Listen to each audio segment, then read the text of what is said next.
Nurseries don't want you to know what your grandmother already knew. Every trick in this video costs nothing. 10 forgotten tricks, $0 spent, bigger harvests by end of season. These are the same methods used before fertilizer aisles even existed. One of these hacks alone can double your tomato yield. Stay with me because hack number 7 surprises almost everyone. Number 1, the eggshell secret. Many gardeners think eggshells are just kitchen waste. That belief is outdated. Farmers have used crushed eggshells in soil for generations. Eggshells are rich in calcium carbonate. Calcium strengthens plant cell walls, much like calcium strengthens bones in the human body. This same method was documented in traditional European kitchen gardens long before store-bought fertilizer existed. Rinse and dry eggshells. Crush them into small pieces. Mix 1 cup of crushed shells into the top 3 inches of soil around each plant once every 3 weeks. Within 4 to 6 weeks, you'll notice sturdier stems and fewer cases of blossom end rot on tomatoes and peppers. Most people add shells whole. Whole shells take over a year to break down and offer no benefit that season. The correct way is always to crush them fine, almost powder-like. That's the first free hack. But the next one solves a problem almost every gardener struggles with: weeds. 2. The newspaper weed barrier. Many people believe weed control means constant pulling or expensive fabric barriers. That belief costs time and money it doesn't need to cost. Layered newspaper blocks sunlight from reaching weed seeds while still allowing water and air to pass through as it slowly decomposes. This technique, called sheet mulching, has roots in traditional no-dig farming practices. Layer 4 to 6 sheets of plain newspaper over bare soil. Wet it thoroughly. Cover with 2 inches of mulch or straw on top. Within 2 to 3 weeks, weed growth drops sharply and the paper begins breaking down into the soil. People use glossy or colored newspaper pages. These contain chemical inks that can harm soil life. Always use plain black and white newsprint only. With weeds under control, let's talk about something grandmothers swore by for pest control. 3. The companion planting trick: marigolds and tomatoes. Many new gardeners plant vegetables in isolated rows, believing plants do best alone. Older farming wisdom says otherwise. Marigolds' roots release a compound that repels harmful nematodes in the soil, while their scent confuses many flying pests searching for tomato plants. This companion planting method has been used in traditional Mediterranean and Latin American farming for centuries. Plant 1 marigold for every 2 to 3 tomato plants, spaced about 12 inches from the tomato stem. Within a full growing season, you'll notice fewer aphids and healthier root systems at harvest time. People plant marigolds too far away to make a difference. Keep them close, within a foot of the base for real protection. Now that pests are handled, here's a forgotten trick for watering less without your plants ever knowing the difference. 4. The buried clay pot watering method, Oya method. Most people believe daily watering is the only way to keep a garden alive in summer heat. This belief wastes water and time. An unglazed clay pot buried in soil slowly releases water through its porous walls directly to plant roots only when the soil is dry. This is called the Oya method, used in arid farming regions for over 2,000 years. Bury an unglazed terracotta pot up to its neck between 4 to 6 plants. Within 1 week, soil stays consistently moist and watering frequency drops from daily to just once or twice a week. People use glazed or painted pots, which block water from passing through. Only unglazed plain terracotta works for this method. Saving water is one thing, but here's how grandmothers fed their soil for free using something already in the kitchen. 5. Coffee ground soil boost. Most people throw used coffee ground straight into the trash. That's a missed opportunity many old-fashioned gardeners never wasted. Used coffee grounds are rich in nitrogen and slowly release it into the soil as they break down, feeding beneficial microbes that support root health. Traditional composting practices have used coffee waste as a nitrogen source for over a century.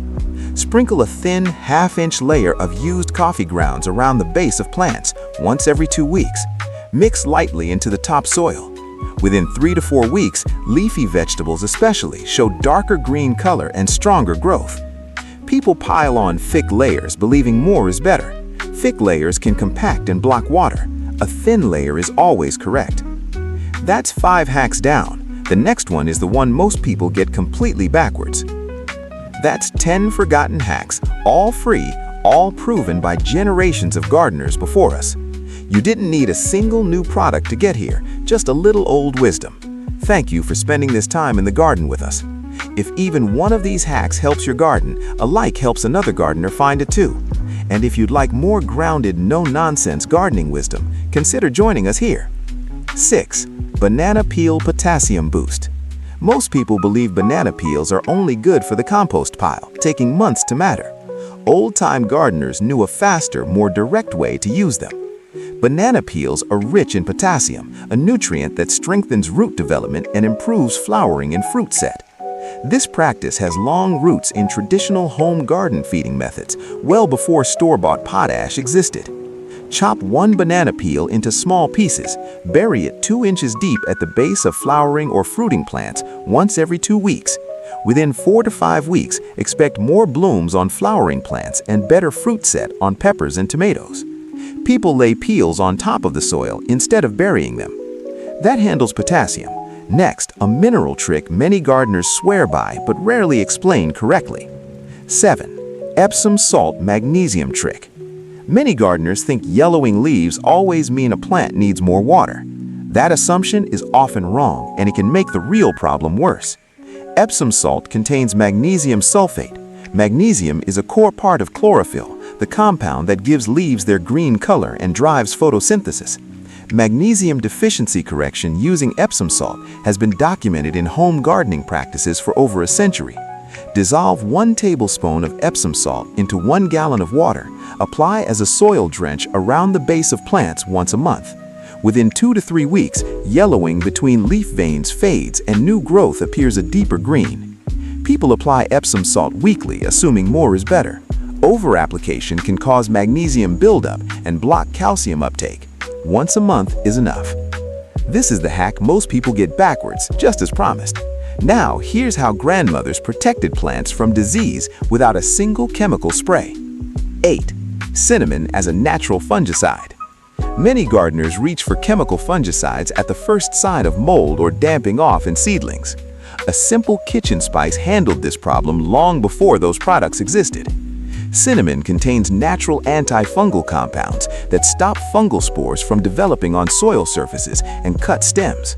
This use of cinnamon as a mild fungicide has roots in traditional seed starting practices passed down through generations. Dust a light, even layer of ground cinnamon directly onto the soil surface around seedling stems and any cut or wounded plant areas. Within 1 to 2 weeks, damping off and surface mold noticeably decrease in treated seedling trays. People mix cinnamon into the water instead of dusting it dry onto the soil. Dry application on the surface is what gives it contact with the fungus. With disease under control, let's talk about a long-term habit that keeps your whole garden healthy year after year. 9. Rotating crops by family. Many home gardeners plant the same vegetables in the same spot every single year out of habit or convenience. This habit slowly drains the soil and builds up hidden problems. Each plant family draws different nutrients from the soil and can host specific pests or diseases that linger in that soil. Repeating the same family depletes those nutrients and builds up pest populations. Crop rotation by plant family has been a core farming principle since ancient agricultural civilizations. Divide your garden into 4 sections by plant family: nightshades, tomatoes, peppers; legumes, beans, peas; brassicas, cabbage, broccoli; and roots, carrots, onions. Rotate each family to a new section every year, in that order. Within 1 full rotation cycle, usually 2 to 3 years, gardeners see fewer pest problems and stronger, more consistent yields. People rotate randomly instead of following the family groupings.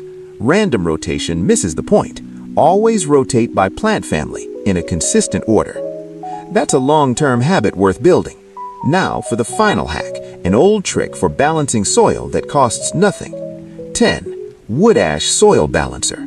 Many gardeners believe acidic soil is simply something to live with or fix with expensive store-bought products. Generations of gardeners solved this with something left over from their own fireplace.